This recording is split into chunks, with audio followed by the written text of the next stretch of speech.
नोरमा group, जो सोचता है वो करता है। आपके अपने सपनों का आशियाना। नमस्कार, आप देख रहे हैं भारत लाइव और मैं हूं यदि आपके साथ। सारण के सांसद राजीव प्रताप रूढ़ी ने एक बार फिर से बिहार का नाम रोशन किया। उन्होंने फिर से एक बार चुनाव लड़ा और इस चुनाव में उन्होंने जीत हासिल की है। आखिर किस चुनाव की बात हो रही है और क्या कुछ मामला है, हम आपको इस वीडियो में बताएंगे, तो आप इस वीडियो के अंत तक जरूर बने रहिए। तो देखिए, राजीव प्रताप रूढ़ी जो है, उन्होंने एक बार फिर से इतिहास रच दिया है। एक चुनाव लड़ा उन्होंने जिसमें उनको जीत हासिल हुई है। और इस चुनाव की खास बात तो यह है कि ना सिर्फ इसमें जनता ने उनको वोट दिया, बल्कि इसमें वोट देने वाले विपक्ष के बड़े नेता अमित शाह, जेपी नड्डा, ऐसे बड़े नेताओं ने उनको वोट देकर के जिताया है। तो क्या राजीव प्रताप रूढ़ी जो है, उन्होंने कहीं ना कहीं एक बार फिर से बिहार की राजनीति में एक नया मोड़ ला दिया है। लंबे समय से चर्चित एक सीट पर उन्होंने चुनाव लड़ा और रोमांच पूरे देश ने देखा है। मतगणना के दौरान राजीव प्रताप रूढ़ी की जीत स्पष्ट रूप से दिखाई दी है और उनके समर्थकों में खुशी की लहर जो है वो साफ तौर पर देखी गई है। विशेष रूप से इस चुनाव में ये देखा गया कि राष्ट्रीय नेताओं ने भी सक्रिय रूप से हिस्सा लिया। भाजपा अध्यक्ष अमित शाह, जेपी नड्डा ने अपने वोटों के माध्यम से स्थानीय राजनीति में अपनी उपस्थिति भी दर्ज कराई। वहीं कांग्रेस की प्रमुख सोनिया गांधी ने भी मतदान कर यह संदेश दिया कि हर वोट की अहमियत आखिर क्या होती है। राजनीतिक जानकारों की माने तो इसे लोकतंत्र की ताकत और नेताओं के जनता के प्रति जो प्रतिबद्धता है उसको उस रूप में देखा जा रहा है। राजीव प्रताप रूढ़ी ने चुनाव के दौरान कई प्रमुख मुद्दों को उठाया, जिसमें विकास, बुनियादी ढांचा, सामाजिक कल्याण की योजनाओं को उन्होंने शामिल किया था। उनकी जीत का मुख्य कारण ये माना जा रहा है कि उन्होंने जनता की समस्याओं को सीधे तौर पर सामने रखा और जमीनी स्तर पर काम करने का भरोसा भी दिलाया है। उनकी जीत से राजनीतिक में जो समीकरण है वो कहीं ना कहीं बदल सकते हैं। विरोधी दल ने पहले ही ये माना था कि राजीव प्रताप रूढ़ी एक मजबूत उम्मीदवार है, लेकिन इस बार उनकी व्यापक जीत ने सभी राजनीतिक जानकारों और राजनीति के जितने भी बड़े चेहरे हैं उनको हैरान कर दिया है।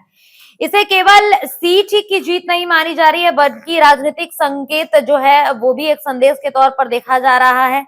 दरअसल हम जो बात कर रहे हैं उसके और थोड़ी बहुत आपको जानकारी दे दे। देखिए, जिस तरीके से कॉन्स्टिट्यूशन क्लब में सचिव पद के लिए जो हाई प्रोफाइल चुनाव लड़ा गया था, उसमें भाजपा बनाम भाजपा की जंग जो है वो कहीं ना कहीं एक बार फिर बाजी मार चुकी है। राजीव प्रताप रूढ़ी जो है इस बाजी के बाजीगर कहला रहे हैं। रूढ़ी ने अपनी ही पार्टी के पूर्व सांसद और पूर्व केंद्रीय मंत्री संजीव बलियान को हराकर इस पद पर 2.5 दशक का अपना जो कब्जा है वो बरकरार रख लिया है।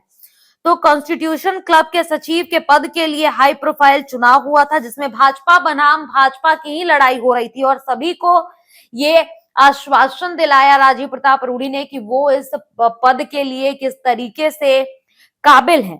तो देखिए, पहली बार चुनाव में डाक मत का ही प्रयोग नहीं हुआ है, बल्कि भाजपा अध्यक्ष जेपी नड्डा, गृह मंत्री अमित शाह, कांग्रेस अध्यक्ष मल्लिकार्जुन खड़गे, कांग्रेस की पूर्व अध्यक्ष सोनिया गांधी समेत कई सियासी हस्तियों ने मताधिकार का प्रयोग किया है। इस क्लब के चुनाव में अन्य किसी पद पर मतदान की नौबत नहीं आई।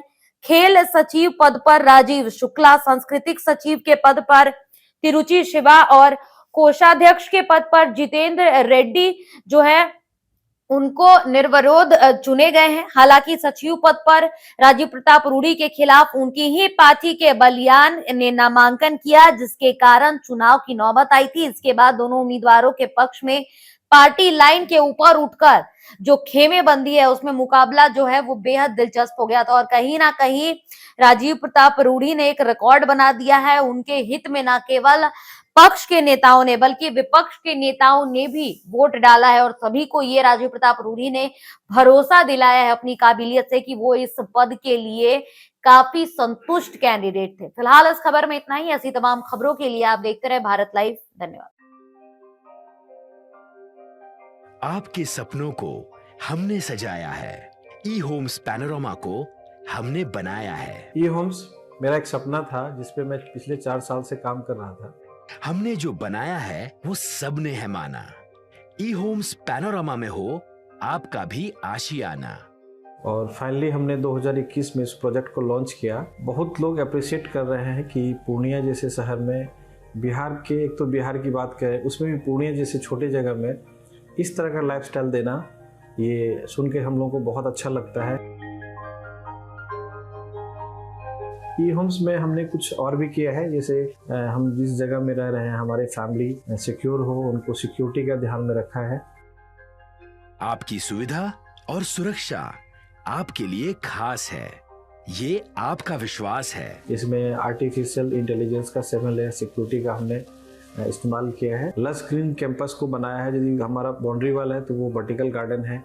ये जितनी भी फैसिलिटी होता है एक इंटरनेशनल टाउनशिप में ई होम्स है, ये हम लोग विश्वास नहीं कर पा रहे हैं। जो भी हमारे मित्र दोस्त या जो भी हमारे बाहर के बाहर आते हैं तो हम लोगों को बहुत अच्छा सुनने को मिलता है और बहुत अच्छा क्रेडिट मिल रहा है। वो सारा हमने सिर्फ एक बिल्डिंग नहीं बनाया, हमें एक बहुत अच्छा लाइफस्टाइल दिया ई होम्स में, और मेरा एक सपना था जिसको मैं आज फुलफिल होते हुए देख रहा हूँ।